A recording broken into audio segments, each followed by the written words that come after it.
un verdadero placer estar aquí hoy y quisiera comenzar dando la bienvenida a todos los que habéis venido y a los distinguidos ponentes que nos acompañan y expresar mi más sincero agradecimiento a todos vosotros por aceptar la invitación a este evento que hemos organizado con tanta ilusión desde el Gates Center España. Como muchos de ustedes ya sabrán, el Gates Center es un think tank que nace en 2022 con el objetivo de generar y difundir conocimiento sobre la actualidad internacional, destacándose por una visión vanguardista que coloca el sur global en el centro de su análisis. Desde nuestros inicios hemos tenido un fuerte compromiso y vocación por contribuir a la construcción de un mundo más justo que supere perjuicios y entienda diferencias para generar escenarios de desarrollo y coexistencia sostenibles. Esta filosofía es la que nos motiva a promover precisamente el encuentro que nos reúne hoy, que es la Cumbre del Futuro 2024 hacia una reforma del Consejo de Seguridad. Esperamos que sea un espacio para intercambiar perspectivas sobre el devenir del multilateralismo y la cooperación internacional. Gracias a un maravilloso elenco de ponentes, podemos desgranar y analizar las diferentes posturas que han estado en el debate durante la Cumbre del Futuro, celebrada hace tan solo unos días en Naciones Unidas, para adoptar el Pacto para el Futuro y hacer un ejercicio de perspectiva que nos permita anticipar su impacto en el panorama internacional a corto, medio y largo plazo. La Cumbre del Futuro busca ser un momento clave para revitalizar precisamente los compromisos de desarrollo existentes, pero también para sacar adelante nuevas propuestas recogidas en los documentos aprobados, el Pacto Digital Global y la Declaración sobre las Generaciones Futuras. Los temas que se abordan son de vital trascendencia para todos los países, sin importar su región o nivel de crecimiento económico. Su relevancia no se debe únicamente a esto, sino que la aprobación de estos nuevos pactos llega en un momento de claro declive democrático a nivel mundial, en el que los líderes de todas las partes del globo están tomando desgraciadamente una visión más individualista, debilitando los lazos que por mucho tiempo nos han permitido vivir en paz y abordar junto a ellos desafíos comunes. Por ello, desde el Gates Center confiamos firmemente en que la Cumbre del Futuro suponga un punto de inflexión que dote de renovada energía y consenso al multilateralismo, para lograr así conjuntamente mejorar el presente y salvaguardar el futuro. Sin más preámbulos, quiero dar la bienvenida a los dos ponentes que me acompañan ahora. A mi izquierda, Susana Gratius, coordinadora académica del Gates Center y profesora titular de Relaciones Internacionales de la Universidad Autónoma de Madrid. Muchas gracias, Susana, por estar hoy aquí. Y José Luis Rodríguez Zapatero, expresidente del Gobierno de España y actual presidente. Yo presento a todo el mundo porque una vez dije que no hacía falta presentar a una persona y me dijeron que una persona que no se presenta es un impresentable, que por favor me presentara. Con lo cual yo, desde entonces, para que no me haga más ese feo, procuro presentar a todo el mundo. Presidente del Gobierno de España y actual presidente del Consejo Asesor del Gates Center. Comenzaremos con unas palabras del presidente Rodríguez Zapatero, que compartirá con nosotros valiosas reflexiones sobre la reforma del Consejo de Seguridad de Naciones Unidas y su rol en la política internacional, con un enfoque especial en la necesidad de un Consejo más inclusivo y con mayor representación regional. Aprovecho nuevamente para agradecer tanto a los distinguidos ponentes como al público por su presencia y participación. Y sin más, presidente, tiene usted la palabra. Gracias. Bueno, en primer lugar, debemos felicitarnos porque Gates Center haya tomado una iniciativa tan rápida para hacer una primera aproximación a lo que representa y se conoce como la Cumbre del Futuro, que se está celebrando ciertamente en el periodo de Asamblea de Naciones Unidas. Es verdad que quizá cuando se proyectó la Cumbre del Futuro, cuando se pensó, creo que es una iniciativa loable del Secretario General de Naciones Unidas para hacer una perspectiva y un intento de mejora del sistema de Naciones Unidas y de la comunidad internacional, en definitiva. Es verdad que cuando se pensó quizá no se pudo barruntar cuáles iban a ser los principales acontecimientos internacionales, casi todos de ellos bastante negativos, y quizá la Cumbre del Futuro pues mejor podría haber sido más bien, o hubiera sido necesario que fuera la cumbre del presente, de un presente caracterizado por un dato esencial por encima de todos en el contexto global, y es que estamos en el momento de más violencia, de más guerras, de más víctimas por violencia desde la Segunda Guerra Mundial. Me parece que es un dato decisivo, determinante, y que ha de ser el gran hilo conductor, en mi opinión, de cualquier aproximación política, intelectual, hacia lo que está en estos momentos debatiendo Naciones Unidas y en la perspectiva del futuro. Ciertamente, cuando se inició el siglo XXI, había un razonable momento de esperanza. Naciones Unidas cumplía por primera vez un papel extraordinariamente relevante al aprobar los objetivos del milenio. Fue la primera vez que todas las Naciones Unidas, se proponían un gran compromiso, un plan tan audaz como eran los objetivos del milenio, luego convertidos en los objetivos del desarrollo sostenible, para erradicar el hambre, para extender la educación, la salud, la igualdad de género, aquellos fundamentos que inspiran en última instancia la Declaración de los Derechos del Hombre y del Ciudadano. Ciertamente, 24 años después, ya bien entrado este siglo XXI, la pregunta que hay que hacerse es si ese momento de esperanza se mantiene o si este siglo XXI, en estos primeros 24 años, se parece más al siglo XX, se parece más al primer tercio del siglo XX. Fíjense que los años 20 fueron los años felices del siglo pasado, después de una Primera Guerra Mundial, y que luego entraríamos en el periodo más trágico y desastroso de nuestra historia, que fue la Segunda Guerra Mundial. A su vez, dio lugar al nacimiento de Naciones Unidas. Para mí, la Carta de San Francisco, la Carta Fundacional de Naciones Unidas, es como la Constitución española de 1978, para mí, en mi convicción política. Esa Carta de San Francisco establece unos claros mandatos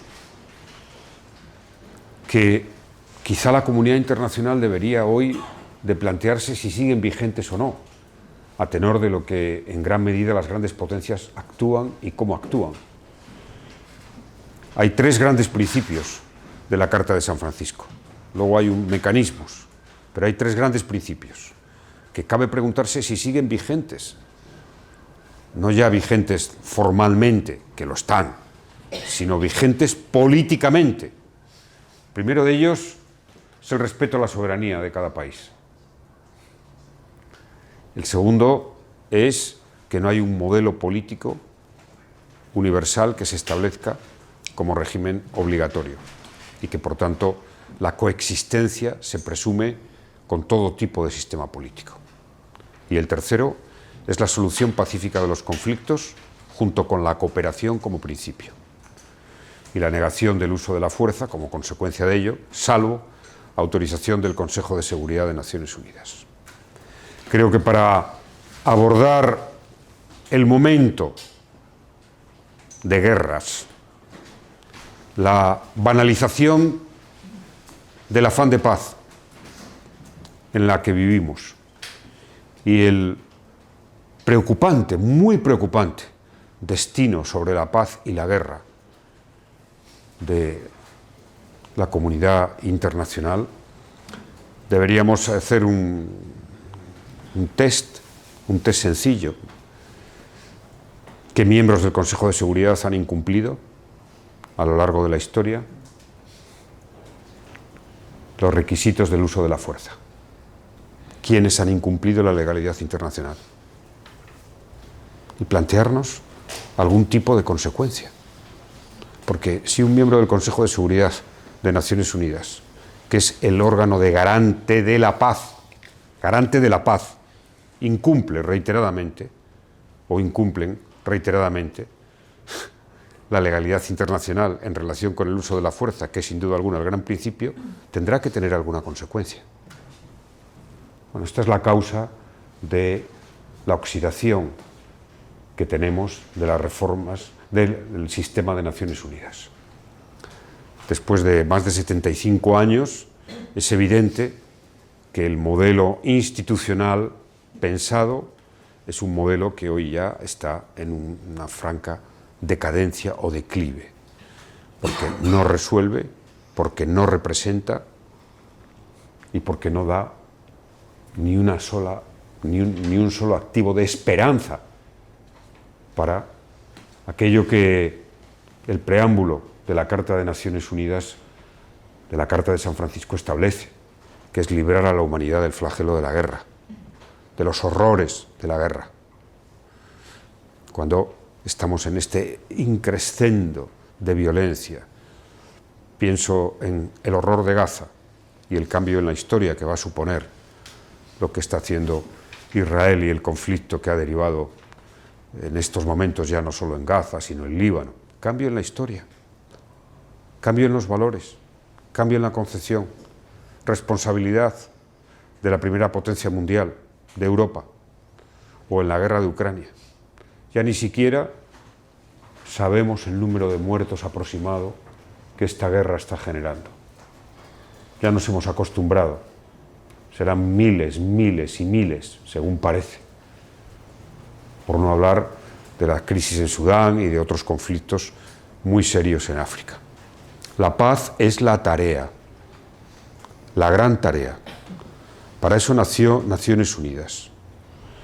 El proceso civilizatorio de nuestra especie ha tenido como un hilo conductor en países, regiones, y debe ser así la comunidad internacional, reducir al máximo, combatir la violencia y el uso de la fuerza ilegítima.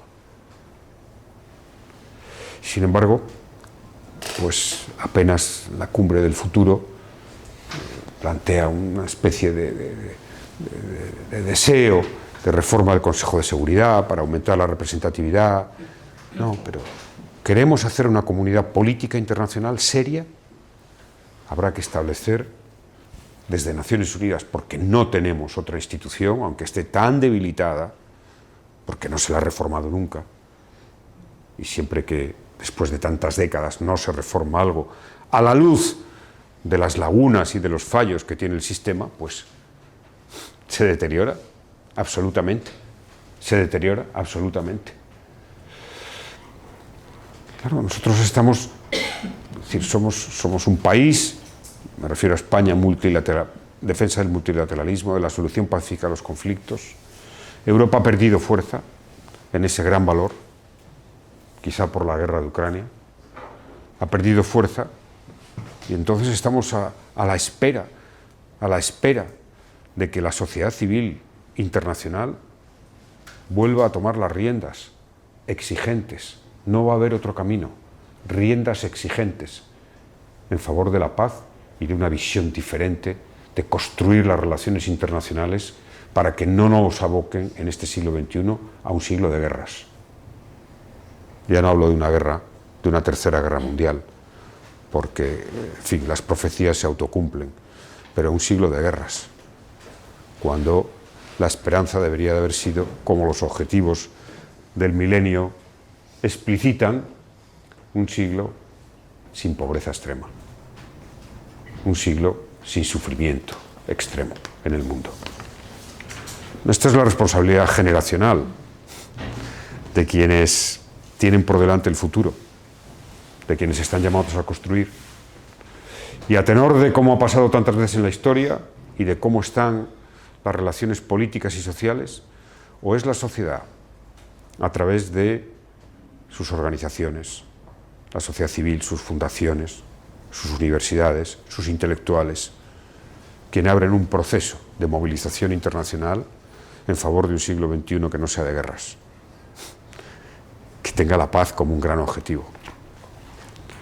Yo recuerdo que, en fin, todos tenemos en la cabeza los escritos de Hannah Arendt sobre la banalización del mal. Ahora estamos en la banalización de la violencia y de la guerra.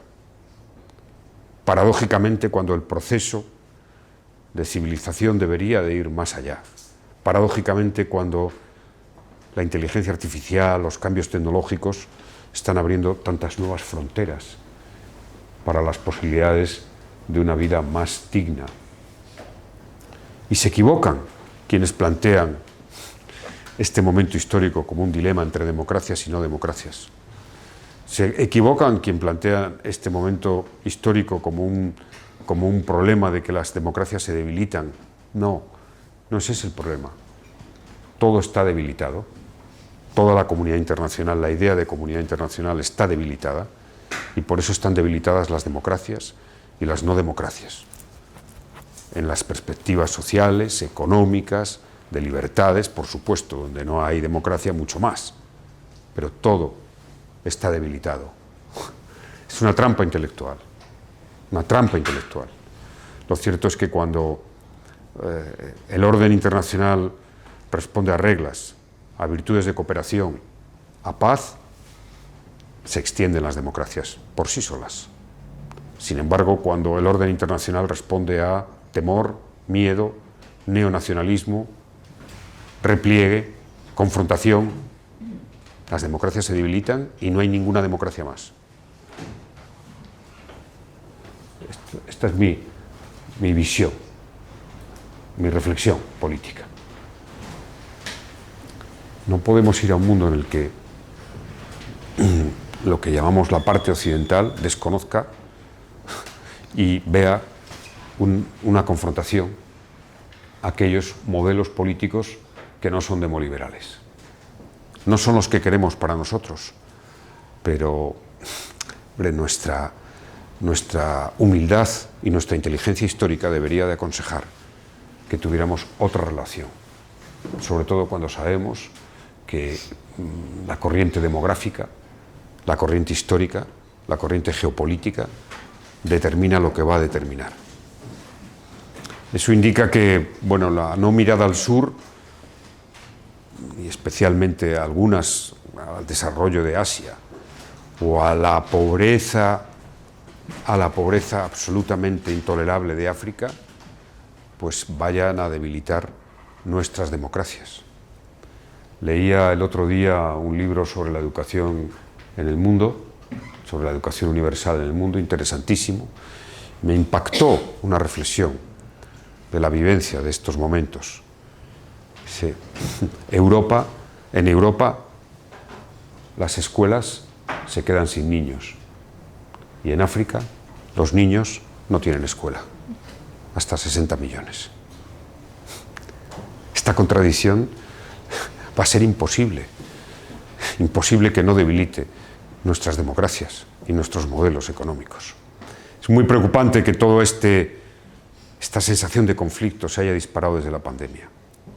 Y creo que hay un momento trascendental a la salida de la pandemia, donde la reflexión general, en fin, no hago críticas, la reflexión general fue, después de la pandemia, bueno, en vez de ser un mundo de cooperación, un mundo de interrelación, un mundo de acción compartida, cuando se demostró además que la rapidez de la vacuna fue gracias a que la ciencia es global, es una de las grandes lecciones, porque colaboraron investigadores europeos, chinos, norteamericanos, indios, por eso la vacuna fue tan rápida frente al COVID. Paradójicamente, como otras veces ha pasado en la historia, la reacción ha sido, bueno, vamos a renacionalizar, en fin, fronteras cada vez más fuertes, volvamos a un comercio donde haya aranceles, incrementemos el gasto de defensa,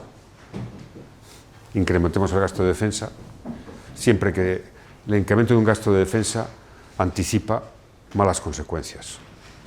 Ha sido siempre así en la historia. Paradójico, ¿verdad? Bueno, pienso que estamos en un ciclo. El ciclo, por supuesto, tendrá un momento de inflexión hacia nuevamente una mirada de cooperación abierta, multilateral, global. Cambiará.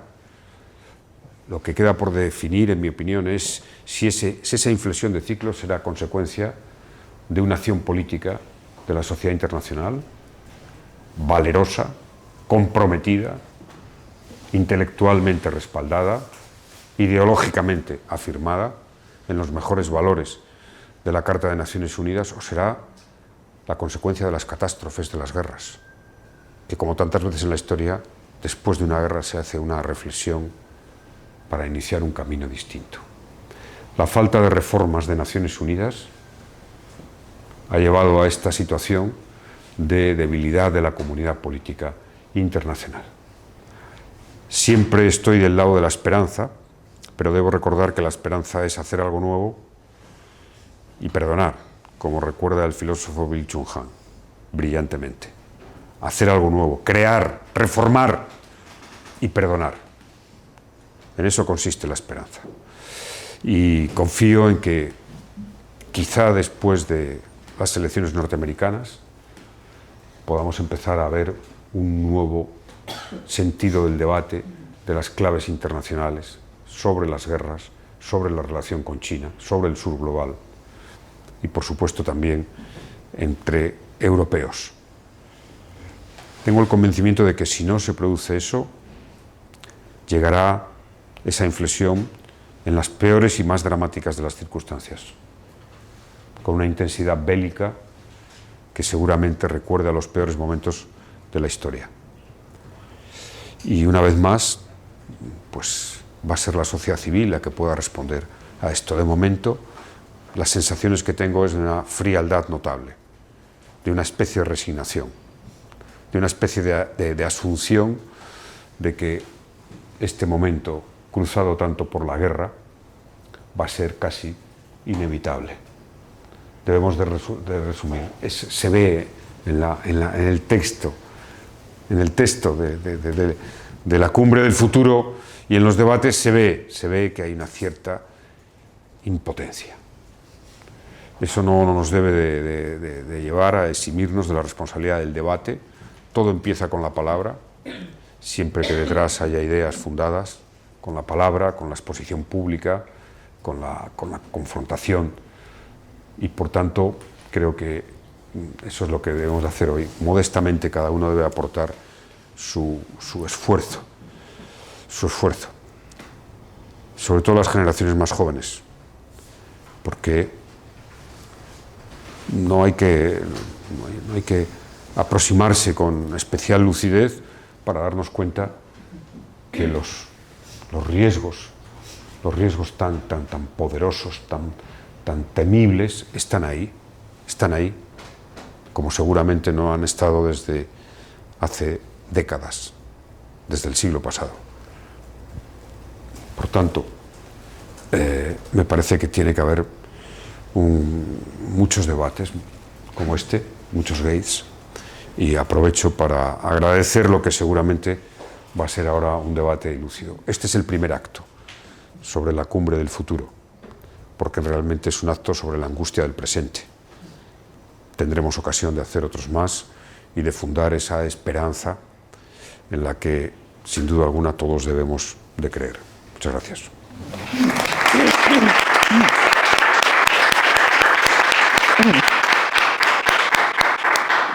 Muchísimas gracias, presidente, por esta introducción, por estas reflexiones, ¿no?, que también son, bueno, casi personales, filosóficas, ¿no?, que nos dan una muy buena entrada al debate, que vamos a luego entrar en temas más específicos. Ya ha mencionado la necesidad de reformar el Consejo de Seguridad, que sería como el desafío principal, ¿no?, y de hacerle más vinculante, ¿no?, en cuanto al uso de la fuerza, como dijo el presidente. Así que le agradecemos muchísimo también que terminó con la palabra esperanza. También el presidente del gobierno mencionó reiteradamente la palabra esperanza, que creo que es muy importante en estos tiempos, ¿no? Y es un buen comienzo tener esta cumbre del futuro, por lo menos unirse en estos tiempos no es poco, ¿eh? Y en este sentido creo que fue un... Sí, nos aferramos. Sí. Yo es que vengo de leer el último libro del filósofo Byung-Chul Han, que se titula El espíritu de la esperanza. Bueno, hay que leerlo, el libro. Sí, a Byung-Chul Han hay que leerlo siempre. Bueno, muchísimas gracias y pues damos pie a que nos hable Paula Ballesteros, que es colaboradora del Gates Center, que nos va a hablar en específico, ya entrando en el tema del Consejo de Seguridad y las perspectivas de una reforma, que en el documento documento, como sabemos, pues se plantea de forma muy general, y lo ha dicho también el presidente, no hay todavía una visión concreta de cómo se va a hacer. Recordemos también en 2005 que este intento fracasó, ¿no? Y estamos ahora casi 20 años después otra vez intentándolo. Paula Ballesteros es licenciada y tiene un máster en ciencia política por la Universidad Nacional de Rosario. Ha escrito varios documentos para nosotros también, entre otros tienen en la página web uno sobre la reforma del Consejo de Seguridad, y vamos a tener otro segundo documento después de esta reunión. Paula ha trabajado en los asuntos gubernamentales y relaciones institucionales a nivel local, a nivel provincial, tiene experiencia con campañas políticas y ha desarrollado trabajos como consultora y asesora política en proyectos para CONICET, el BID, empresas internacionales. Así que, bueno, Paula, que nos hables, por favor, de un poco resumiendo lo que dice tu documento y lo que nos vas a presentar en una publicación futura. Muchas gracias. Bueno, muchas gracias, Susane. Un gusto poder estar aquí presente a la distancia desde Argentina. Rosario, Argentina, los saludo y la saludo. Señor presidente Zapatero, siempre un gusto verlo y escucharlo, sobre todo sus reflexiones siempre nos dejan pensando.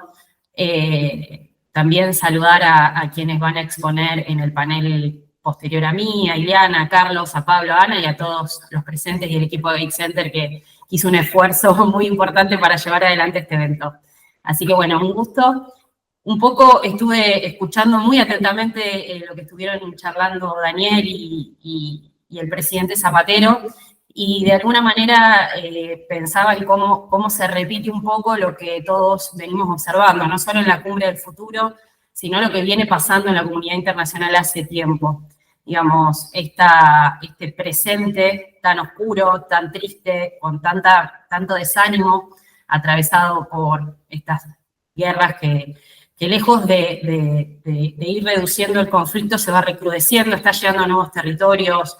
Estamos ante una situación que es muy preocupante, pero también me quedo con la palabra esperanza, como también revalidó Susane, porque creo que si no logramos como rescatar algunas de las cuestiones que sí me parecen interesantes, que luego vamos a enumerar de lo que sucedió en la Cumbre del Futuro y que también se vino trabajando a lo largo no solamente de lo que sucedió en estos últimos días de la Cumbre del Futuro o en las jornadas de acción previa, sino lo que vino sucediendo a lo largo de todos los meses y años anteriores. El Pacto del Futuro es el resultado de un trabajo que no solo involucró a los mandatarios internacionales de todos los países miembros, sino que también involucró la participación de la sociedad civil desde los diferentes sectores, que creo que es una de las cosas más valorables, y ahí retomo también otra de las cosas que coincido, señor presidente, con usted, en que creo que muchas de las líneas de acción o expresiones de deseo, como muchos mandatarios también dijeron de la Cumbre del Futuro,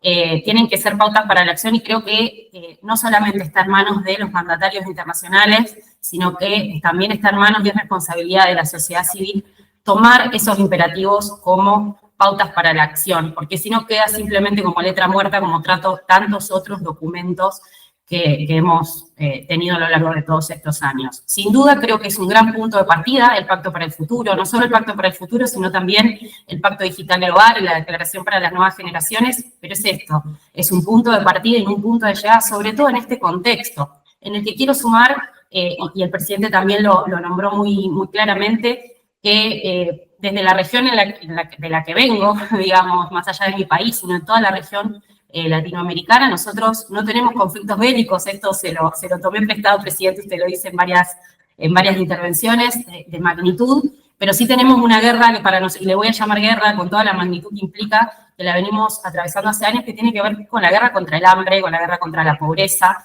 y la lucha contra las desigualdades, que van pasando los años y van siendo cada vez peores. El mismo Guterres en la apertura, lo indicó en la apertura de las sesiones de la Asamblea, cuando dijo que el 1% de la población concentra el 43% de los activos financieros del planeta.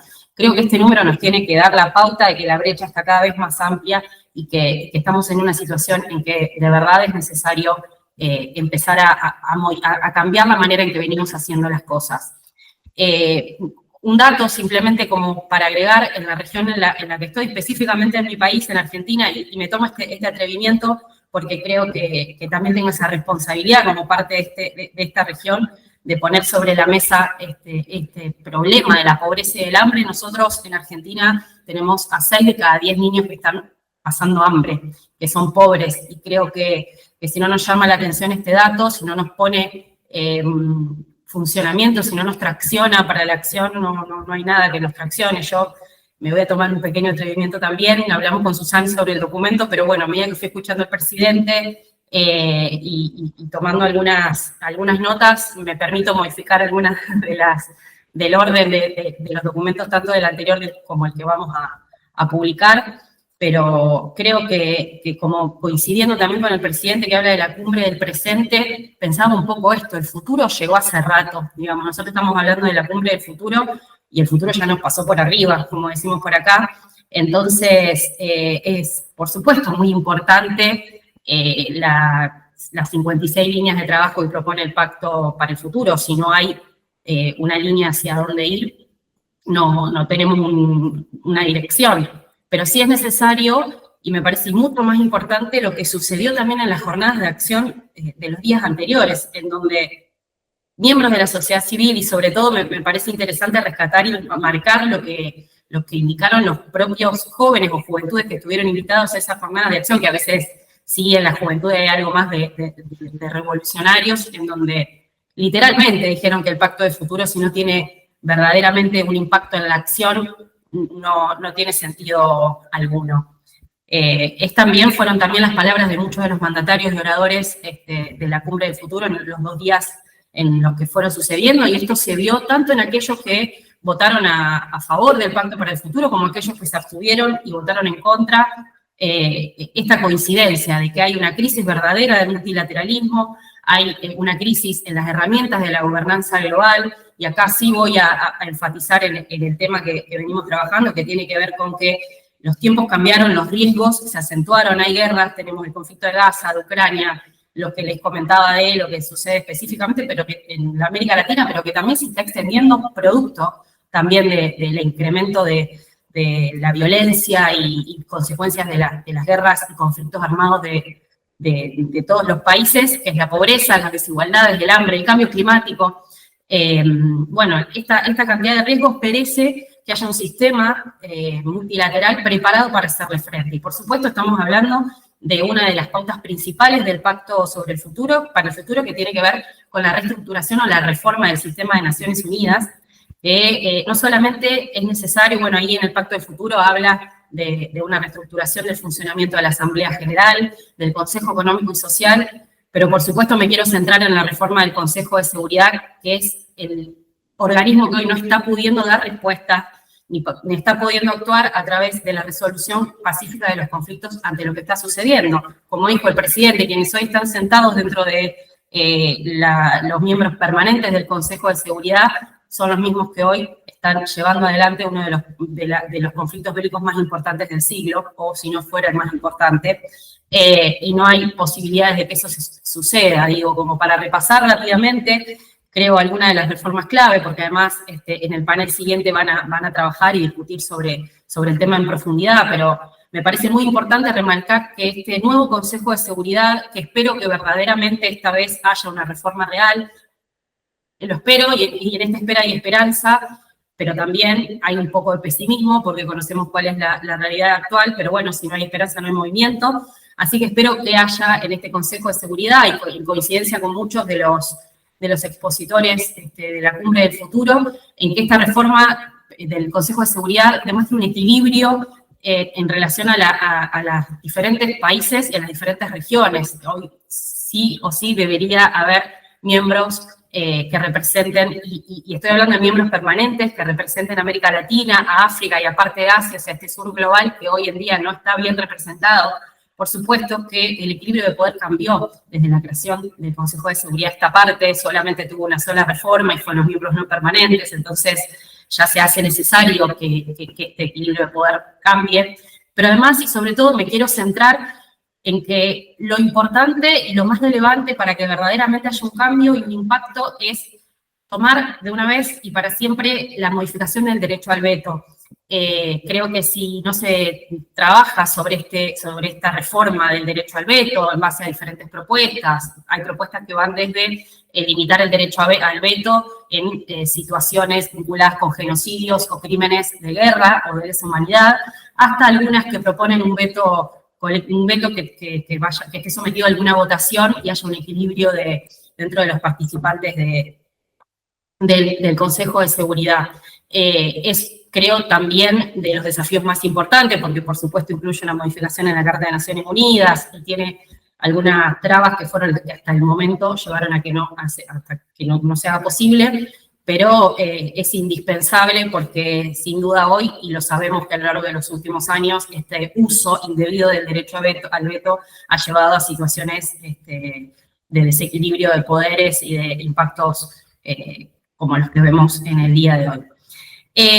Yo no quiero extenderme mucho porque tenemos muchos compañeros que quieren hablar, pero sí quiero hacer algunas reflexiones para no quedarnos tampoco, porque a mí también en esto coincido también con el presidente, soy pesimista en el sentido de que, no sé si pesimista, pero sí realista, estamos ante un momento muy difícil a nivel internacional y estamos además en una crisis muy grande de la diplomacia y la cooperación internacional como forma de resolver los conflictos.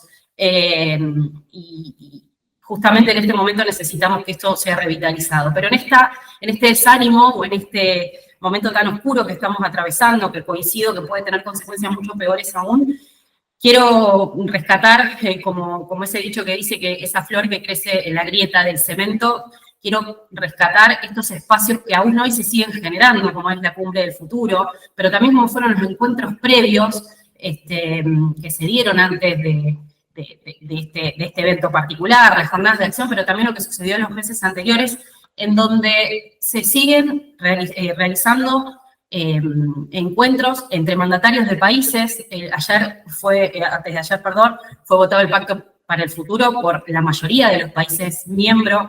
Por supuesto, sin ser inocente, de que, de nuevo, es un punto de llegada y un punto de partida, pero sí quiero revalorizar esto, digamos, en un mundo en donde estamos teniendo tantas dificultades, que esta cumbre se haya podido llevar adelante, me parece que es algo para celebrar muy, muy, muy cortamente y pensar cómo seguimos trabajando, por supuesto, que sea una pauta para la acción, pero sigue siendo posible la reunión entre países y la resolución multilateral, digamos, de conflictos que es lo que nosotros necesitamos en un mundo tan complejo. No se sale solo, siempre las salidas son colectivas, y en este sentido yo elijo creer, como decimos aquí por Argentina en los últimos tiempos, en que estos espacios nos den como la pauta de que algún cambio es posible. Pero también entiendo que si no accionamos de alguna manera este cambio, pero desde todos los sectores, me parece que es muy importante que esta búsqueda de consenso venga también desde abajo hacia arriba. La sociedad civil tiene que tomar cartas en el asunto, tiene que ponerse todos estos temas sobre la espalda, y lo digo aún sabiendo, y lo digo desde este lugar de Argentina, desde Latinoamericana, donde los temas siempre son más, hay otros temas que son siempre más urgentes, y estos temas urgentes son los más importantes para nosotros, pero para mí no hay manera, y para muchos de los que también lo dijeron dentro de la Cumbre del Futuro, no hay manera de que solamente con un compromiso que por supuesto es necesario, pero no se hace solo con un compromiso de los mandatarios, sino hay una sociedad civil que tiene que traccionar y tiene que participar para que esto sea así. Y además esto debe venir acompañado, y esto es también un pedido desde el lugar en el que me encuentro, y escuchamos al presidente de Brasil, Lula da Silva, también decirlo, toda esta transformación y reforma del sistema de Naciones Unidas tiene que venir acompañado con una reforma de los sistemas internacionales de crédito. No vamos a poder hacer frente los países emergentes, sobre todo, a los nuevos desafíos y a los nuevos riesgos que tenemos en el presente, no solamente en el futuro, porque coincido, estamos en un presente que ya llegamos tarde y estamos endeudados ya, en el caso de los países de mi región, por muchas generaciones en adelante. O sea, nosotros ya embargamos a las generaciones futuras. Entonces, esto me preocupa particularmente, y en esto me tomo una pequeña digresión para terminar. Ayer tuve la noticia de ser tía por primera vez, es la primera bebé de la familia, y esta de las generaciones futuras me atravesó más todavía, porque digo, el futuro llegó, y nosotros no estamos teniendo herramientas como sistema internacional para hacer frente a los nuevos desafíos y a los nuevos riesgos. Pero de nuevo, elijo creer en que la comunidad internacional se va a reestructurar y se va a realinear a los nuevos desafíos de este presente, pero sí o sí con herramientas nuevas, porque si seguimos con los mismos organismos y el mismo sistema internacional con el que venimos desde la posguerra, no vamos a poder salir adelante. Muchas gracias.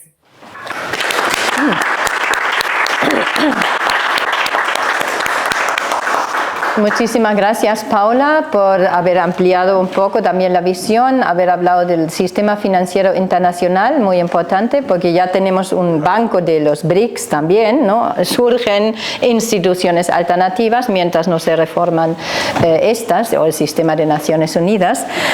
Y quería invitarles ahora a la mesa redonda.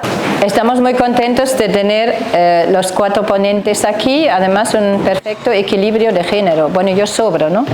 Pero estamos perfectamente equilibrados, ¿no?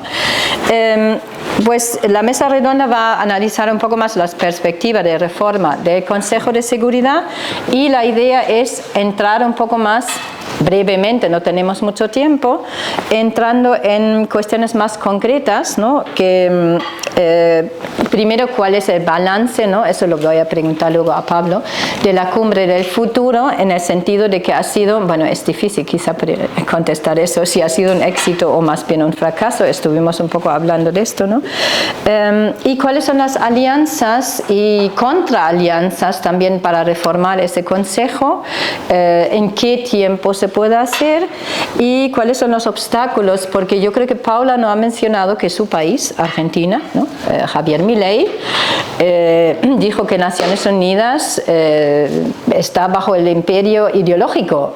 Pero el presidente vino, eso nos indica que ha sido suficientemente importante para estar ahí, ¿no? Pero es uno de los que no ha firmado y en una extraña alianza además con Argentina, Bolivia y Cuba. Ideológicamente interesante que se abstuvieran, ¿no? Y no firmaran el pacto del futuro. Y luego había 7 países, eso eran 16 países creo, si no me equivoco, y 7 países liderados por Rusia que no firmaron el pacto. Los demás se abstuvieron. Eso también hay una cierta oposición a toda esta agenda liberal.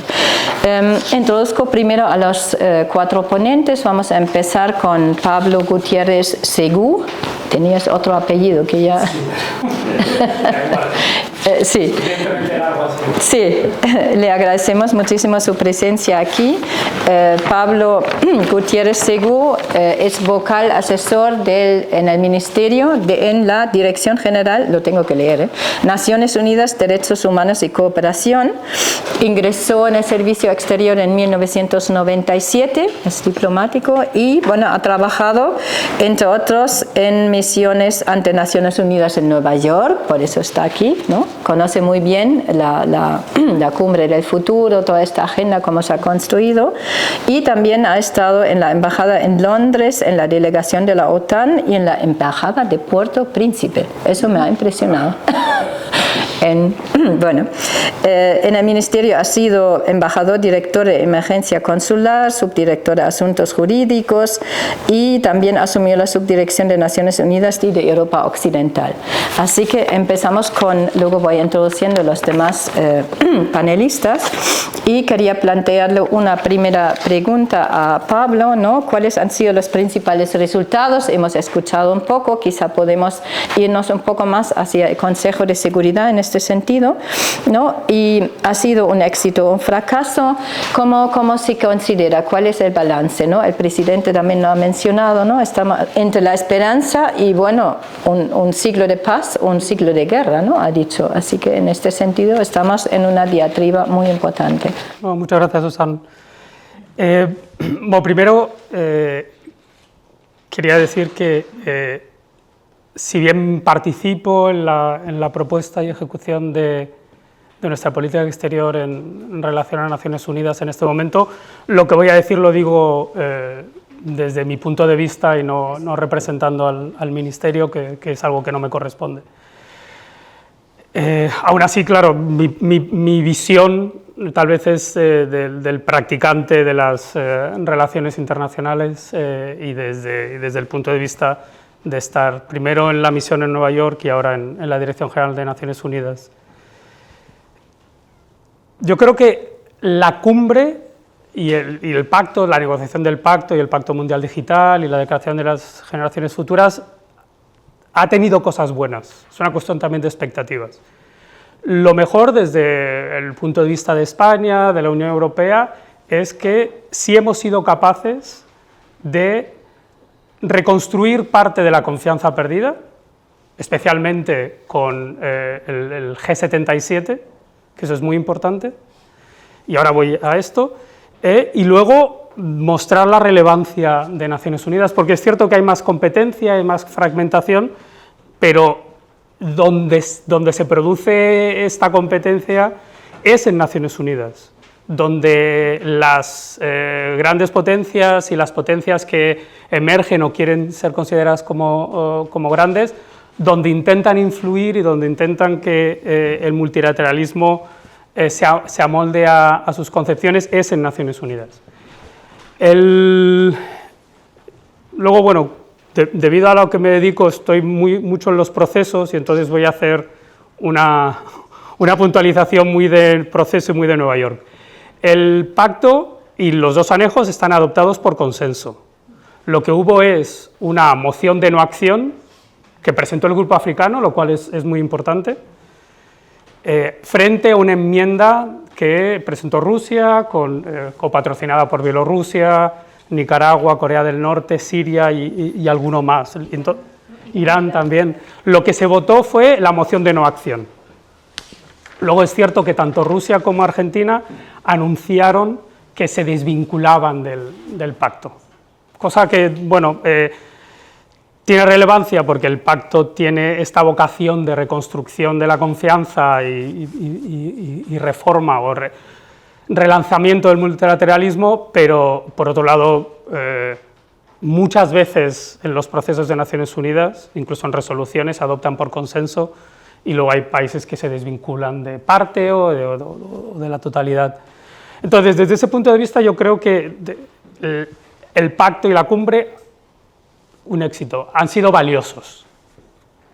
Como ha dicho el presidente Zapatero, el diseño original, la propuesta original del secretario general en nuestra agenda común no era esta, pero también esto es el resultado de que él lo presentó en septiembre del 21. De septiembre del 21 hasta ahora el mundo ha cambiado muchísimo. Es decir, la invasión rusa de Ucrania en febrero del 22 ya trastocó todo. Y todo lo que ha pasado luego igualmente. Y además, los Estados miembros hemos estado digeriendo nuestra agenda común y viendo qué es lo que podríamos acordar. Entonces, desde ese punto de vista, no es la cumbre que se propuso, pero es una cumbre valiosa, porque además, y esto vuelve a ser muy sobre procesos, lo importante del pacto y del Pacto Mundial Digital y de la creación de las generaciones futuras es que nos ha permitido ver donde sí hay acuerdo y en donde podemos seguir, es decir, tenemos un mínimo o tenemos un entendimiento común para seguir avanzando, cuáles son los puntos de fricción que siguen siendo y son muchas veces los mismos, a veces sin entrar en detalle, y luego donde siga habiendo carencias. Entonces, yo creo que se puede ver desde un punto de vista positivo si entendemos que es un hito, pero que no es el final de ningún proceso. El proceso seguirá. Y esto yo creo que nos permite relanzar y pensar, y ahora pensando en España, en que en temas de financiación al desarrollo tenemos unos parámetros suficientes para que durante todo este año se trabaje para llegar a junio a la cuarta Conferencia Internacional de Financiación al Desarrollo en Sevilla. Entonces, esa sería mi valoración si quieres hablamos de la reforma luego. Sí, luego tenemos hacemos una segunda ronda y luego implicamos también la audiencia al final. Bueno, muchísimas gracias, así que hoy tenemos aquí un éxito, ¿no? En el sentido, también nos has trazado un poco el proceso, la evolución, ¿no? 3 años, claro, en 2021 recién salidos de la pandemia y ahora estamos en momentos con conflictos y guerras muy diferentes, ¿no? Gaza, Ucrania. Bueno, Vamos al, bueno, he hecho primero los dos hombres, así Carlos, querido colega de la Facultad de Derecho, trabajamos en la misma universidad, en la misma facultad, así que, y trabajamos juntos en FRIDE, otro think tank que ya no existe más, donde estuvimos los dos. Que no sirva de presidente. No, que no sirva de presidente porque desapareció, sí. Carlos es catedrático de Derecho Internacional, trabaja, yo le conozco más en el ámbito de la OMC, pero también de Naciones Unidas, es un gran analista, has tenido varios proyectos también sobre la Organización Mundial del Comercio, ¿no? Comercio internacional, justicia transicional, recuerdo unos proyectos también, y bueno, Carlos ha sido profesor visitante en varias universidades, a ver si lo sé de memoria, creo que no, y también hizo su formación, su doctorado en la Universidad de Heidelberg, ¿sí? ¿Estuviste, no? Bueno, pero pasaste por el Instituto Max Planck en Heidelberg, ¿sí? Esto era el punto. Y bueno, ha sido profesor en, aquí lo tengo, Universidad de Göttingen, Buenos Aires y Berkeley. Y da docencia desde hace mucho tiempo, ¿no? En nuestra facultad y también investiga, publica, ¿no? Sobre temas internacionales. Bueno, bienvenido, Carlos, muchas gracias por venir. Y mi pregunta para ti sería como más concreta, ya entrando en materia, ¿no? Comparando con la Cumbre Mundial de 2005, ¿qué ha sido diferente esta vez, ¿no? ¿Cuáles son las perspectivas, las alianzas, contraalianzas y cómo podemos convertir el Consejo de Seguridad en un órgano más eficaz, ¿no? Yo recuerdo que antes existía un grupo de 4 países, Alemania. Yo creo que Alemania, perdón, yo soy alemana, no debería estar en el Consejo de Seguridad. Estamos sobrerepresentados los europeos, ¿no? Y África no está en el Consejo, América Latina no está en el Consejo, así que esto es un tema muy importante. Por otro lado, hay que cambiar los procesos de decisión, ¿no? Paula ha hablado del veto, ¿no? Y también al mismo tiempo la ampliación. Si ampliamos el Consejo de Seguridad, tenemos la contradicción que va a ser aún más difícil encontrar un consenso, ¿no? Y tomar decisiones. Así que un poco entrando en esta materia, le pido a Carlos unas palabras. Muchísimas gracias, Susana, muchísimas gracias por esta invitación del Gates Center y estoy encantado de estar aquí, señor presidente y queridos compañeros y compañeras. Es un evento que me hace acordar a mi etapa en FRIDE, que yo quiero muchísimo y que me trae grandes recuerdos. En esa época yo estaba a cargo en FRIDE de analizar Naciones Unidas y el Consejo de Seguridad. Y me tocó organizar un evento bastante grande sobre la cumbre de 2005, el informe de 2004, un mundo más seguro, hablábamos de un mundo con mayor libertad. Estaba releyendo un artículo que escribí en esa época, en 2005, para ese evento, ¿no? Con ocasión de ese evento, y las cosas que dije sobre el Consejo de Seguridad. Y digo, después de leerlo, podría volver a publicarlo cambiando algunas cosas, porque realmente la discusión sigue siendo exactamente la misma. Claro, ya no tenemos el problema central de aquella época, que era la responsabilidad de proteger, que era el centro de la cuestión, ¿no? ¿Cómo hacíamos para llegar a la acción de la que tanto se ha hablado aquí? En ese caso, lo que nos había preocupado, lo que estaba detrás de todo, era, por supuesto, Ruanda, Bosnia. Estábamos en 1994, 1995, genocidios que se podrían haber evitado y no se evitaron con la acción que nunca existió del Consejo de Seguridad. Y claro, las cuestiones que se discutían en ese momento, que siguen siendo prácticamente las mismas, se refieren a la composición del Consejo, se refieren a la transparencia, los medios que tiene el Consejo para actuar, la eficacia, la confianza y también fundamentalmente del veto, del poder de veto, que es lo que, bueno, tanto hace 20 años atrás como ahora sigue siendo la cuestión central. Claro, Con el veto tenemos un tema interesante y un problema. Yo soy jurista de Derecho Internacional y siempre me acuerdo de esa frase que dice un colega mío que dice que los tratados son desacuerdos puestos por escrito. Entonces, este es Philip Allott, un hombre que siempre tiene unas frases maravillosas. Desacuerdos puestos por escrito.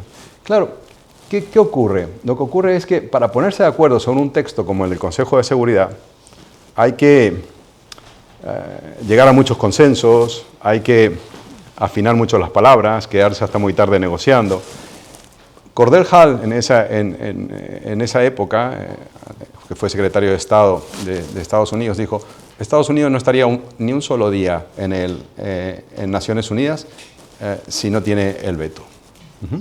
Entonces, había que sacar adelante Naciones Unidas. Ese era el tema, había que sacar adelante la organización, y esta cuestión del veto es una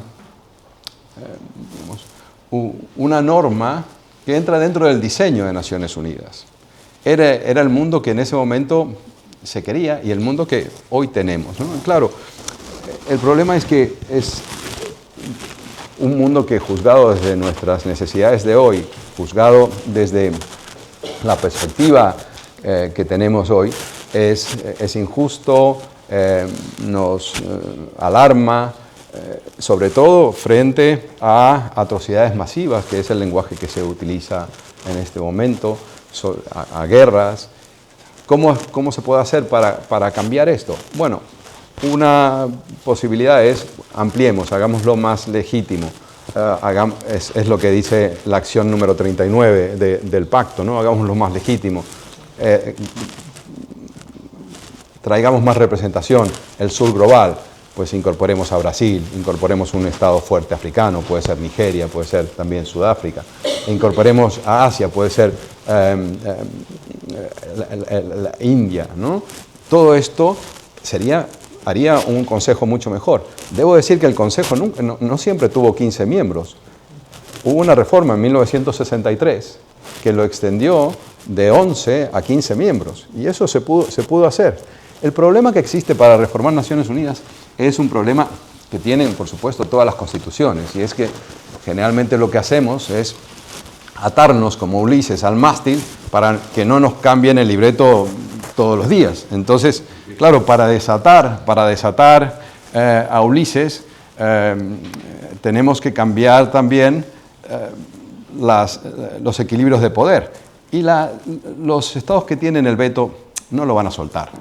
Entonces, y lo que ocurre es que el artículo 108 de la Carta de Naciones Unidas dice que para reformar la Carta de Naciones Unidas se necesitan 2/3 de la Asamblea General y 2/3, una mayoría de 2/3 del Consejo de Seguridad, incluyendo los Estados miembros permanentes del Consejo de Seguridad.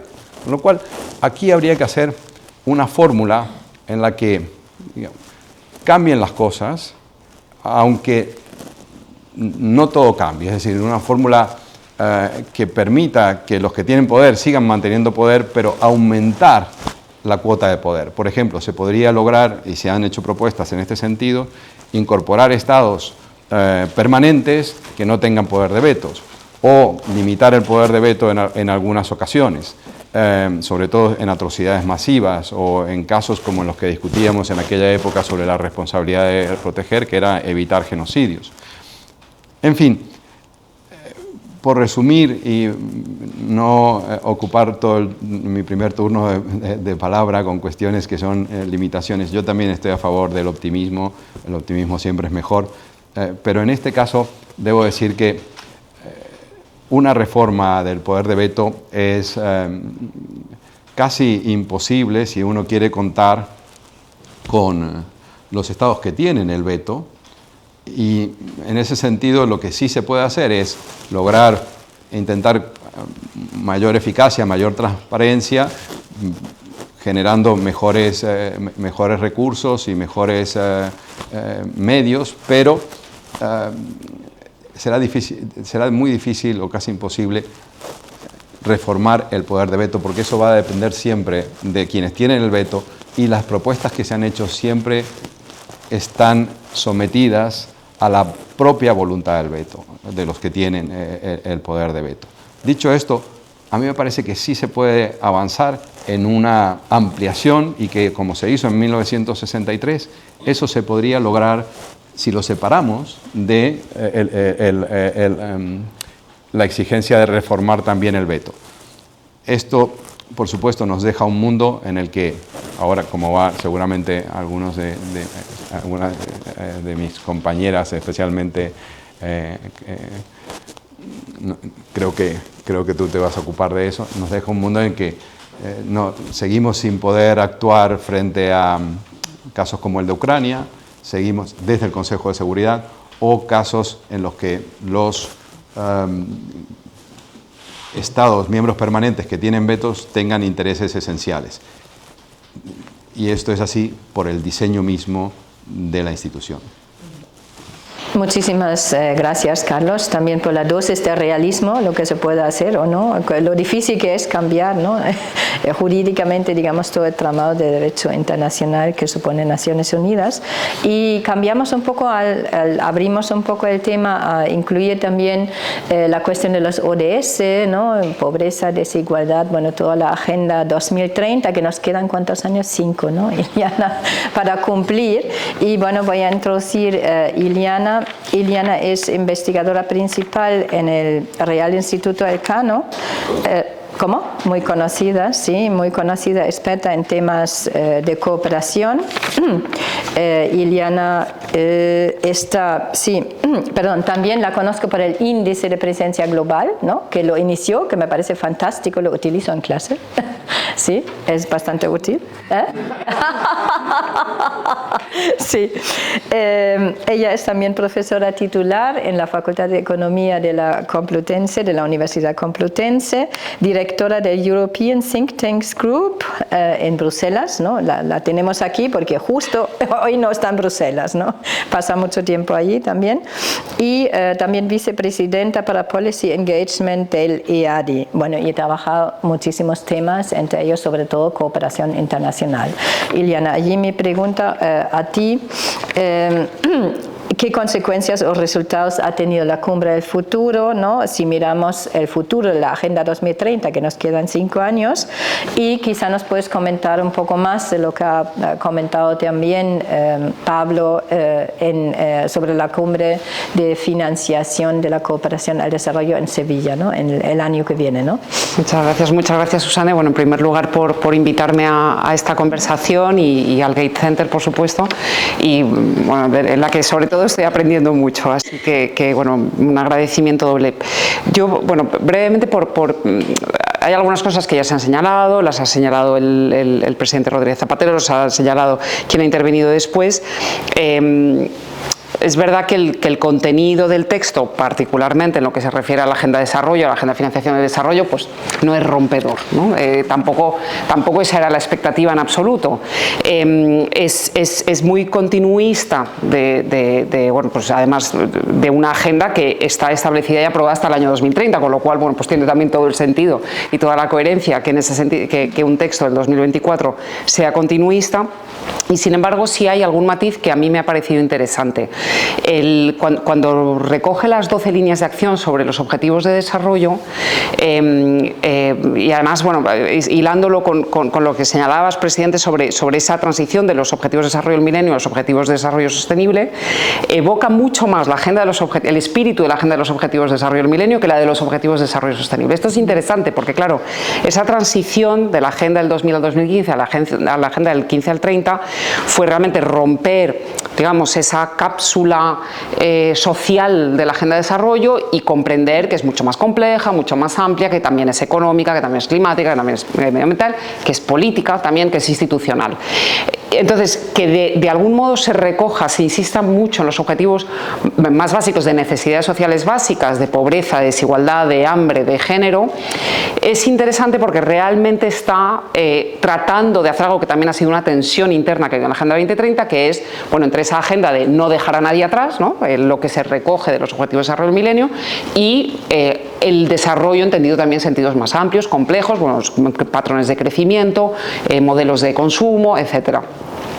Esto, claro, responde a una coyuntura internacional clara, repunte de la pobreza por primera vez en este siglo a raíz de la crisis del COVID, aumento del hambre que había estado cayendo durante pues, muchísimos años a raíz de las guerras, por supuesto, de los conflictos, pero también del propio cambio climático y de las migraciones y desplazamientos forzosos en el contexto del cambio climático. Entonces, es un poco un intento de vuelta a esas esencias, dado que bueno, pues la coyuntura nos arrincona, ¿no?, en esas esencias de la agenda de desarrollo. O sea que bueno, este es un elemento interesante. Y luego otro elemento, aunque el disenso no se produce con respecto a la agenda de desarrollo, sino bueno, pues ha estado ya ampliamente descrito y explicado y analizado, sí revela otra cosa interesante que tendemos, y bueno, yo creo que también mucho en Europa, a ver como esta vuelta de la fragmentación política como una vuelta de los dos bloques tal y como se entendían después de la Guerra Fría, ¿no? Y realmente no es en absoluto eso lo que está ocurriendo, ¿no? Si hay bloques son porosos y lo que vemos es constantemente juegos de geometría variable, bueno, donde de repente pues, esos mismos países, muchos de los cuales o se abstuvieron o votaron en contra de las resoluciones de Naciones Unidas en relación a la invasión de Ucrania, bueno, pues no tienen ningún problema votar en bloque, ¿no?, algunos de ellos, a un intento de enmienda, ¿no?, promovido bueno, por Rusia y por otros. Entonces, no hay monogamía, ¿no?, si se quiere ver de esa manera. Esto también es interesante porque lleva también bueno, pues a uno de los asuntos que se repite en este texto y en otros, que es bueno, que está en la esencia, ¿no?, de la misión del Gates Center y que está también en todo el debate actual, que es el de la representación de los países del sur en los organismos de gobernanza, ¿no? Y lo que también es interesante ver, y ahí también yo estoy pensando en la cumbre, con esto me lleva a pensar en la cumbre de Sevilla del año próximo, es que está el espacio de gobernanza, el Consejo de Seguridad de Naciones Unidas, hay otros espacios de gobernanza vinculados a Naciones Unidas y hay otros espacios de gobernanza que no están en Naciones Unidas, que son también esenciales para llevar a cabo la agenda de las propias Naciones Unidas. Y eso yo creo que en la agenda de financiación del desarrollo es donde más netamente se ve, ¿no?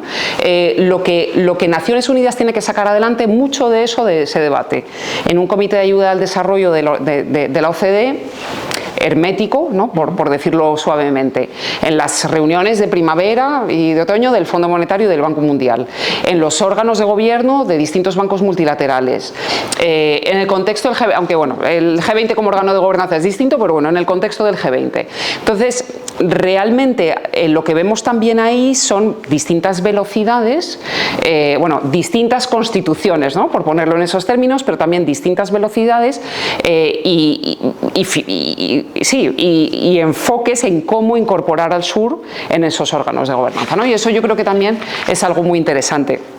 El relacionado, tenía una idea en la cabeza que se me acaba de ir, perdonad, respecto de esta idea, ¿no?, de cómo de rápido se puede avanzar en esa incorporación del sur, y retomando un poco, ¿no?, el principio de la conversación sobre si hay una retención del poder, ¿no?, volviendo a esta idea, ¿no?, con la reforma del Consejo de Seguridad y cómo se comporta quien tiene el veto, ¿no? Y esto es igualmente aplicable a las cuotas, a los votos en el Fondo Monetario Internacional, el Banco Mundial.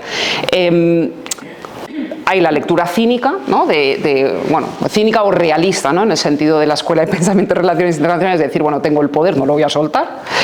Luego también hay otra lectura, que es la de, bueno, es que toda esta infraestructura y todas estas reglas del juego son para una convivencia internacional que es el tipo de convivencia internacional por la que hemos peleado, ¿no? Entonces incluye valores democráticos, incluye igualdad de género. Entonces dices, muy bien, abrimos las compuertas, ¿no?, o desatamos a Ulises del mástil, ¿y con qué nos vamos a encontrar, ¿no? O sea, no solamente con una pérdida, ¿no?, de una cuota de poder, aunque mantengan cuotas absolutas de poder, si se aumenta el número de miembros la cuota relativa cae, bueno, no solamente por términos de cuota de poder, sino se ponen en riesgo, bueno, si no lo están ya, esa también es una forma de verlo, pues algunos de los pilares de la convivencia internacional tal y como se pensó, ¿no?, en la Carta de San Francisco. Entonces, esto no lo digo en el sentido, o sea, no me estoy posicionando en ese debate, de hecho, bueno, mi posición está clara, creo que hay que abrir las puertas, pero realmente lo que está en juego también es eso, ¿no? Entonces, ¿cómo se abren las compuertas sin perder la esencia de los valores democráticos que fundamentaron estas instituciones? Con esto ya termino, ya simplemente un pequeño apunte, luego en una segunda ronda podemos profundizar más en esto. Que no haya disenso no significa que haya acuerdo. Es decir, lo que ocurre es que, claro, el texto, como todos los textos de Naciones Unidas, y como no puede ser de otra manera en estos contextos, combina algunos párrafos pues, muy generales, ¿no? Y algunas medidas muy generales con otras muy precisas. Entonces, bueno, hay que tener bastante mal café para oponerse a un párrafo que dice que, bueno, que procuremos acabar con el hambre y la pobreza en el mundo. Bueno, pues, quiero decir, eso no va a generar disenso. Si ese párrafo fuera mucho más concreto, ¿no? Sobre los medios exactos que hay que articular, los organismos a través de los cuales hay que poner en marcha medidas, qué medidas hay que poner, etcétera, a lo mejor ahí también surgían discrepancias, ¿no? Aquí lo dejo de momento para no extenderme más. Muchísimas gracias, Iliana, ¿no? En alemán hay un dicho que es como el diablo está en el detalle, ¿no? En los detalles, ¿no? Lo acabas de mencionar un poco. Si ese aforismo es alemán o británico. Ah, bueno, no sé. No está claro. Bueno. Sí. Bueno, gracias, Iliana. Nos ha dado algunas pinceladas también críticas, ¿no? De lo que está pasando, con el Pacto del Futuro y otros compromisos. Pasamos, yo creo que queda bien, ¿no? Porque redondeamos un poco, hemos empezado con los conflictos, con la paz, la seguridad, la esencia de Naciones Unidas, y terminamos con Ana Manero Salvador, que nos va a dar un poco esta visión. Ana Manero es catedrática de Derecho Internacional Público, como Carlos, en la Universidad Carlos III, también de Madrid, y trabaja temas, bueno, un poco más exóticas quizás, es el Ártico, ¿no? También, por supuesto, el sistema de Naciones Unidas, pero acaba de sacar un libro sobre el Ártico publicado por Tirant Leblanc. Es profesora invitada en muchas universidades europeas, americanas, tiene una gran trayectoria docente, investigadora, y ha trabajado sobre todo Unión Europea, derechos humanos en Naciones Unidas.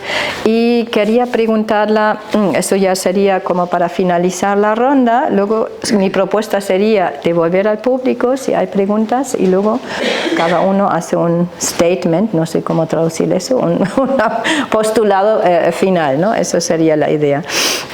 Así que, Ana, ¿qué debilidades y fortalezas puedes destacar del Consejo de Seguridad ante los conflictos? Ya lo ha mencionado el presidente, evidentemente estamos en un sistema multilateral débil, lo ha dicho el presidente Zapatero, y un poco con este nuevo pacto, con esta cumbre, ¿va a cambiar algo? ¿Tenemos alguna esperanza de que el conflicto Gaza, Ucrania, Sudán, que vamos a vivir en un mundo más pacífico?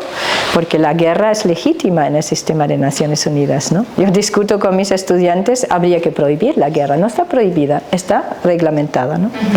Bueno, Ana, que nos des un poco unas pinceladas sobre esto. Muchas gracias. Muchas gracias a ti, Susan, por tu presentación, y gracias al Gates Center por su invitación, y felicitarle por este evento que me parece necesario y apasionante, porque y además han sido pioneros. Es el primer acto, recién terminada la cumbre, en el cual se celebra un acto de estas características que nos brinda la posibilidad de hablar y debatir y de compartir con compañeros y también con el presidente Zapatero, que siempre es un placer escucharle.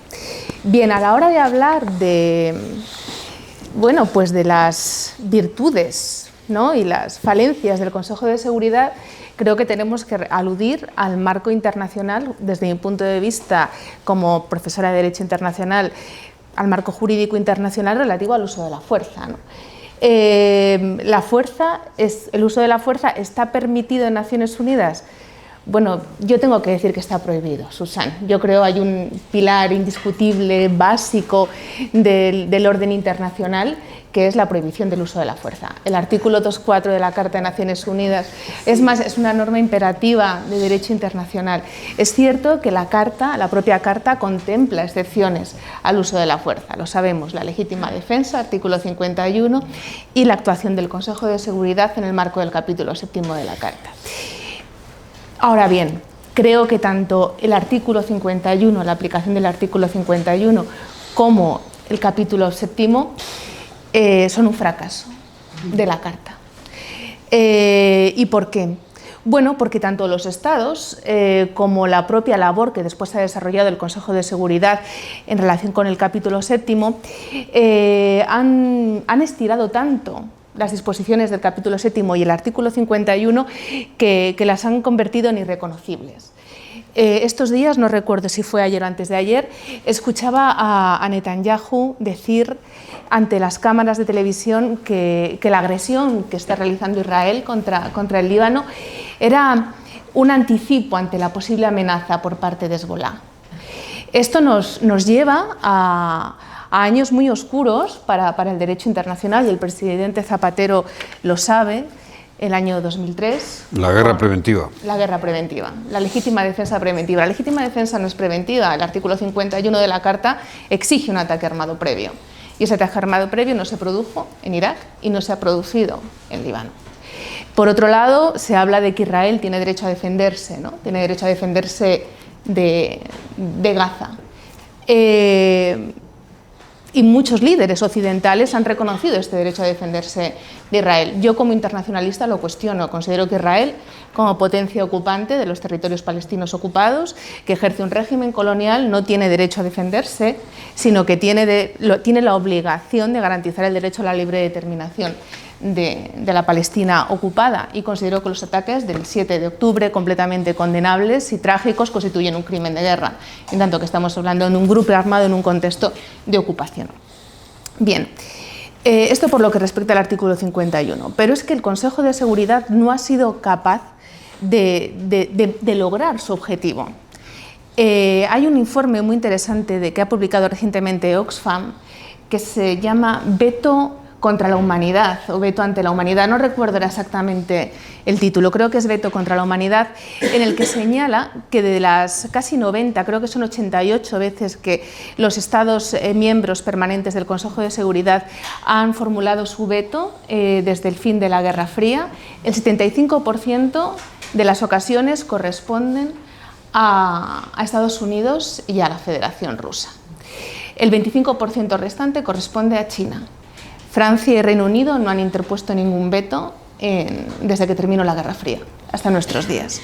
Y es que tanto Estados Unidos como Rusia son actores cruciales de la comunidad internacional y van a utilizar el veto en el marco de su acción exterior. Cuando utiliza el veto Rusia, sistemáticamente lo está utilizando para evitar la condena de Ucrania. Israel se siente impune porque sabe que Estados Unidos va a vetar o va a llegar a conseguir resoluciones lo suficientemente laxas que no van a imponer un alto el fuego. La última resolución la tenemos de junio de este año, del 6 de junio creo que fue, en la cual no se establece ningún tipo de medida coercitiva en el proceso de 3 fases para alcanzar el alto el fuego y la liberación de los rehenes en Gaza. De tal forma que yo creo que el diseño que se alcanzó en la Carta de San Francisco era un diseño interesante, se pretendía que fuera eficaz, pero ha fracasado estrepitosamente. ¿Qué posibilidades tenemos? ¿Qué alternativas tenemos? La reforma del Consejo de Seguridad, desde el punto de vista horizontal, esto es ampliando la base de miembros no permanentes, desde el punto de vista vertical, ampliando el número de miembros permanentes con derecho a veto, que pueden o no tener veto. La verdad es que yo lo desconozco. Yo estoy con Carlos, que el artículo 109, como sabemos, exige que los estados permanentes se pronuncien a favor, y los estados permanentes no van a renunciar a este poder. Yo creo que la situación no es fácil, que tenemos un enorme reto en un marco de cooperación multilateral, porque es que además yo creo que la solución sería una limitación del veto, que yo creo que tampoco se puede incluir en la Carta, pero que yo creo que el derecho internacional nos la permite. ¿Por qué? Porque cuando he empezado mi intervención, y ya voy a terminar, he dicho que el uso de la fuerza está prohibido, ¿no? Es una norma de Jus Cogens. Y las normas imperativas de Jus Cogens generan obligaciones para toda la comunidad internacional. Y una de ellas es la obligación de no reconocer las situaciones que se han creado como consecuencia de la violación de una norma de Jus Cogens. Y hay autores que dicen que el veto supone este reconocimiento y que los estados permanentes deberían de abstenerse. O también cuando están en cuestión atrocidades masivas, como sería el caso de Gaza.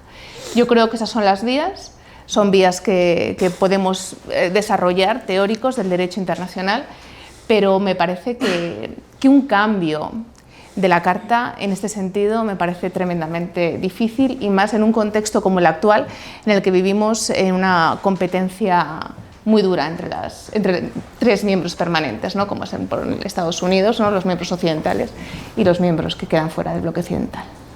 Muchísimas gracias, Ana, por tus explicaciones, interpretaciones del derecho internacional. También tu visión un poco más pesimista, ¿no? Quizá. Sí. Y bueno, yo creo que merece un aplauso esta mesa.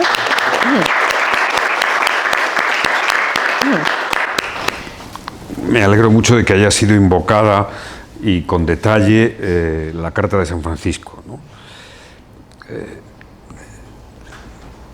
Y es evidente que más allá de la letra y del modelo sobre el uso de la fuerza que la Carta concibe, que yo creo que es un modelo razonable, en mi opinión, o sea, ha habido un deterioro de los responsables de llevarla a la práctica, del Consejo de Seguridad, que la ha dejado ahora hecha escombros.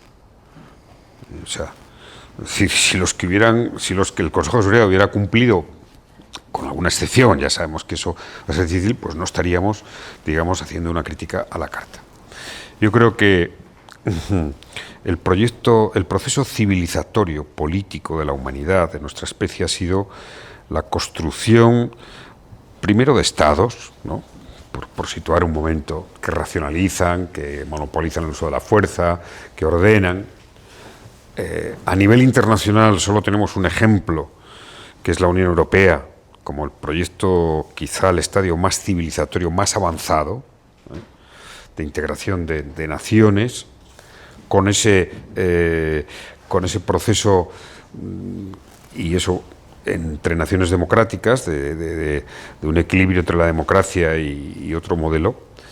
Pero no daremos un paso, en mi opinión, y quería preguntarte si en el modelo de Consejo de Seguridad, y ojalá fuera más que de Consejo de Seguridad, no incorporamos una autoridad independiente de alto crédito que evalúe las decisiones, se pongan límites, ¿no? Que evalúe, al menos en una primera fase, con un informe de alta autoridad sobre qué hace cada cual en el Consejo. A mí lo más grave que se decía aquí ya no es las veces que han usado el veto Rusia y Estados Unidos, no, las veces que han invadido ellos países. Claro. O sea, que han hecho, siendo los responsables, garantes de la paz, los primeros, con poder exclusivo que se lo han autoatribuido, son ellos los que han invadido países. El último ejemplo, inequívoco, Rusia. Sí, tendrá que haber algún tipo de sanción. O sea, porque lo que no puede ser es que las democracias quieran la democracia para sus países y no para un orden internacional, porque su autoridad está restregada. Este es el problema. Ya asumo el veto, vale, bueno, asumimos el veto, pero hombre, quien incumpla, siendo responsable, que tenga alguna sanción. Una autoridad independiente, ya no digo un tribunal, porque mi modelo ideal de comunidad internacional sería una asamblea general, un consejo no solo de seguridad, sino un consejo político que dirigiera la paz, la cooperación, y un tribunal internacional que dirimiera las grandes cuestiones. Seguramente en una primera fase será a nivel de informes no vinculantes, pero ¿por qué renunciar? ¿Quién iba a pensar que cuando estábamos en plena Segunda Guerra Mundial, no hace tanto tiempo, íbamos una generación solo, la mía, que es la nieta de las guerras de Europa y de España, a conocer un modelo tan racional, tan defendible, tan amparador del sistema jurídico como es la Unión Europea, que ahora está, por cierto, perdiendo alguna de sus virtudes en su posición internacional. Entonces yo quería preguntar, es decir, vamos a tener, para esas reformas no hechas, ¿tú crees o creéis que vamos a tener que esperar una tercera guerra mundial? Voy a ser muy, muy directo. O un discurso de Martin Luther King, de un Martin Luther King o de un Mandela, esos discursos que cambian la historia. Yo confío en que no tengamos una tercera guerra mundial. Ahí voy a ser un poco optimista. Creo que nos daremos cuenta antes, ¿no?, que seremos capaces de frenarlo. Pero hay una cita que recopilé cuando estaba leyéndome La Cumbre del Futuro de Zelensky, del discurso de Zelensky ante el Consejo de Seguridad, que me gustó, ¿no? Me dijo: "We are dealing with a state that turns the right to veto into a right to kill", ¿no? Y me pareció una cita muy expresiva de lo que constituye el veto. Lo que comentas, presidente, de una autoridad independiente que evaluara, por ejemplo, el concepto de atrocidades masivas. Se está cometiendo una atrocidad masiva y podría llegar, no sé, a lo mejor a influir en los nuevos permanentes, ¿por qué no? En derecho internacional, una cosa que me gustaría destacar y que me parece que es interesante del documento final de la Cumbre del Futuro, cuando plantea la cuestión del Consejo de Seguridad, es cuando habla de la necesidad de tener en cuenta las sinergias entre la Asamblea General y el Consejo de Seguridad. Y es que cuando el Consejo de Seguridad ha sido incapaz de ejercer su función por estar bloqueado, y esto el profesor Expósito lo conoce muy bien, ha actuado la Asamblea General. Oiga, y alude a dos instrumentos clave que son la Unión Pro Paz, que lo podemos criticar, y la iniciativa del veto de la Asamblea General, una resolución en la que cuestiona esta práctica. Evidentemente, la Asamblea General no puede en ningún caso atribuirse el poder de mantener la paz y la seguridad internacionales, porque es una competencia atribuida al Consejo de Seguridad. Pero algo tenemos que hacer. Algo tenemos que hacer porque el sistema no funciona, ¿no? Entonces, a mí tu propuesta me parece interesante, por supuesto. Sí, un suizo, un noruego, que fuera una autoridad internacional, que emitiera dictámenes, es decir, oiga, mire usted. Específicamente para el Consejo. Hay algo parecido, hay propuestas que van en esa línea, no en la idea de crear una persona o algo que esté por encima de los estados, pero sí, por ejemplo, un procedimiento consultivo dentro del Consejo de Seguridad o procedimientos que en algunos casos, por ejemplo, atrocidades masivas, impliquen una obligación de justificación del veto que sea sustantiva. Y esto creo que está en la línea de la preocupación que has expresado. Es decir, no sería quitar el veto, pero sí poner normas que hagan del veto algo más difícil de utilizar y que cuando se utilice, claro, con todos esos informes, con todas esas justificaciones, al final siempre es importante para los estados justificar sus acciones. Y la idea de tener que justificar lo injustificable es algo que va en contra de la propia reputación de los estados y también en favor de crear un sistema en donde la necesidad de esa justificación haga que se limiten las posibilidades de utilizar la fuerza o intentar impedir que se cometan atrocidades. Y por último, los estados miembros de Naciones Unidas tienen que ser estados amantes de la paz. Lo dice la Carta. Y esto es algo que habría que sacarle más punta, ¿no? Habría que interpretarlo en un sentido, quizás también en el sentido en el que expresaba ECAP, nuestro colega mexicano, aquí antes con su discurso. Muchas gracias. Bueno, muchas gracias.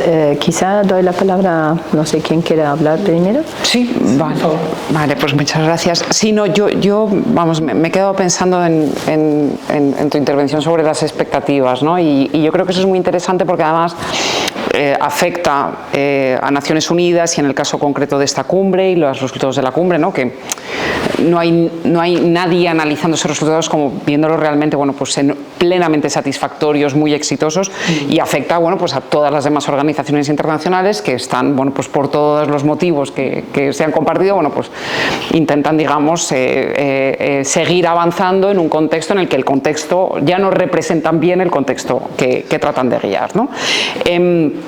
Entonces, mientras no haya reformas profundas, la brecha entre las expectativas generadas y los resultados logrados va a ser necesariamente cada vez mayor, porque claro, si el mundo sigue cambiando, las instituciones siguen sin reformarse, pues lo que puedan lograr en el nuevo contexto va a estar siendo cada vez más limitado. A mí lo que me llama un poco la atención, y esto sí que es, a pesar de cómo me he vestido, la nota crítica,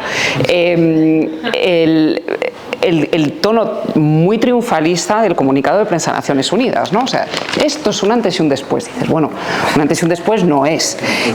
Pero sobre todo es que no hacía falta, porque realmente si la cumbre ha hecho lo que, ¿no?, más o menos hemos visto que ha hecho, que es decir, bueno, reiterar compromisos adoptados antes de Ucrania, antes de la pandemia, ya no es poca cosa. Entonces, hemos reunido a la comunidad internacional, están de acuerdo en continuar con una hoja de ruta en cuestiones de desarrollo, en cuestiones de financiación de desarrollo, en cuestiones de lucha contra el cambio climático. Bueno, pues eso ya no es poca cosa. Entonces continuamos, porque además eso es esencial si se quiere llegar a la cumbre de Sevilla con algún resultado concreto y sobre todo si se quiere empezar a negociar una agenda post-2030, porque claro, eso va a tocar empezar a hablarlo dentro de 2 años, y si se hace en un clima de desafección y de rechazo a la agenda actual, bueno, pues lo que va a caber esperar va a ser, bueno, pues más bien poco, ¿no? Entonces, a mí sí me llama, porque esto al final, bueno, pues es una recomendación en materia de comunicación política, de lo que no soy absoluto experta, pero me llama la atención dentro de esta, bueno, pues falta, ¿no?, de autocrítica en muchas organizaciones internacionales. Las Naciones Unidas es solo una de ellas,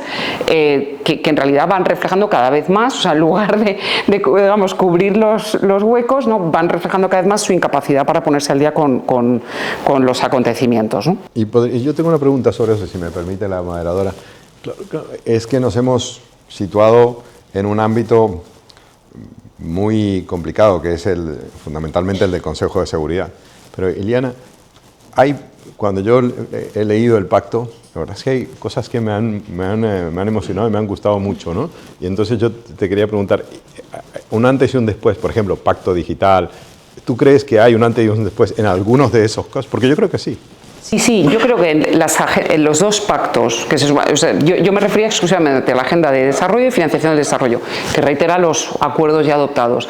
De hecho, o sea, dentro de, bueno, pues esto que señalamos, ¿no?, Naciones Unidas no está sabiendo reformarse, adaptarse, bueno, pues ha podido dar cabida a un pacto digital, ¿no?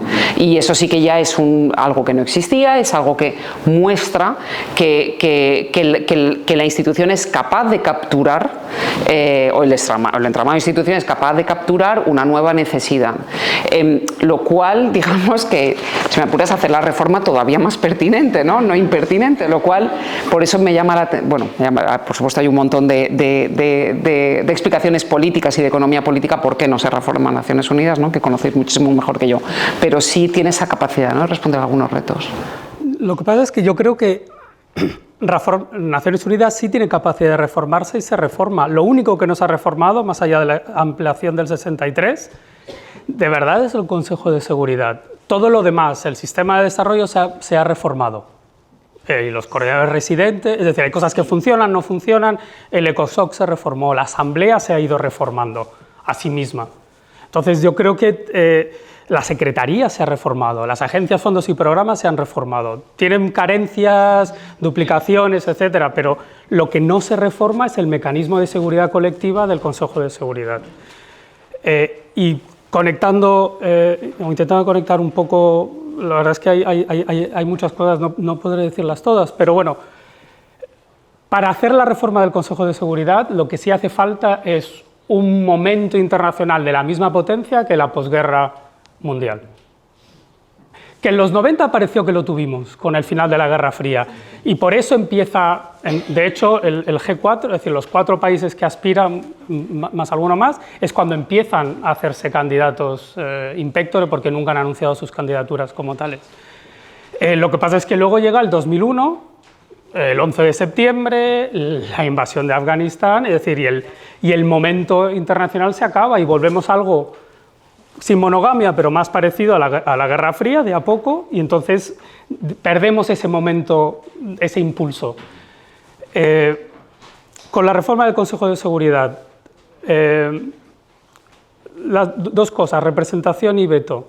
Respecto a la representación, reconocidos por los propios permanentes y cualquier miembro del Consejo, cada Estado se representa a sí mismo, y los permanentes más que ninguno. Entonces, para que de verdad sea representativo, lo que tiene que haber es mayor capacidad o mayores opciones de acceso de la mayoría de los miembros. Es decir, ampliar el Consejo de Seguridad, pero solo a miembros electos. Porque ahí hay rendición de cuentas en elecciones periódicas, se puede discutir si pueden estar más de 2 años o repetir, ser reelegidos, pero nuevos miembros, primero que todos los grupos geográficos están representados.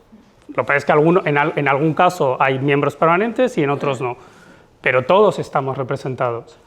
Si hubiese más miembros electos, además, el equilibrio de poder sería distinto. Los permanentes tienen además otros privilegios, en la elección del secretario general, en la reforma de la Carta, están en prácticamente todos los órganos del resto de la organización, en órganos subsidiarios, controlan la agenda del Consejo, controlan la redacción de las resoluciones, pero si el equilibrio fuera otro, sería más complicado. Luego habría que elevar el coste del veto, que es un poco lo que habéis mencionado vosotros. Es cierto que la llamada resolución del veto exige que vayan a la Asamblea a explicarse. Es una explicación retórica, es una explicación de trámite, pero es un paso, que no es rendición de cuentas de verdad, no es porque el veto cuando habría que aplicar el artículo 27 de la Carta y no se aplica, etc.